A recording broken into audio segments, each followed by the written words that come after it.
paytlar nozik edim, tez ranjidim.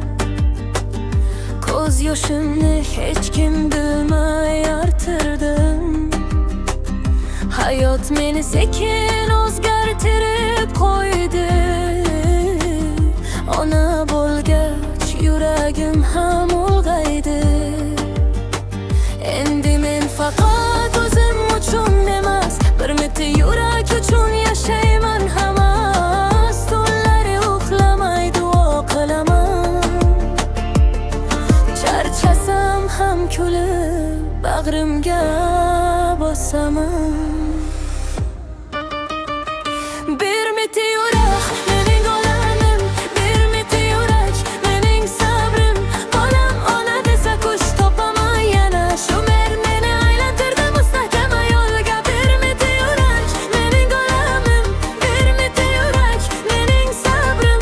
Og'riqlardan qo'rqadigan qiz emasman. Endi men mustahkam ayolman.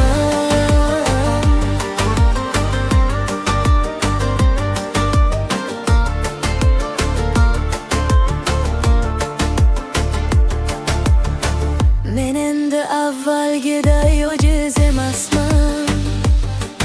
Og'riqlardan qo'rqadigan qiz emasman. Bolamning qo'li qo'limga tegsa bas, ichimdagi qo'rquvlar bo'lar darrov pas. Tunlar bedor, ko'zimda mayin yosh, lekin yuragimda yonadi boshqa quvvat, boshqacha tosh.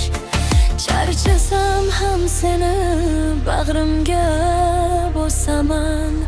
Men yiqilmayman, seni asray olaman. Bir miti yurak mening olamim, bir miti yurak mening sabrim.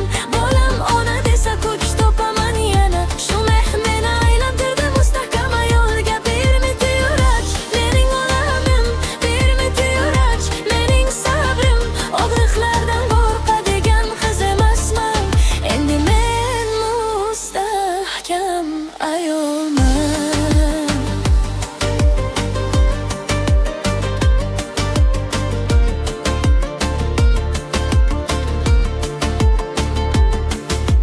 Ko'zimdagi yoshlar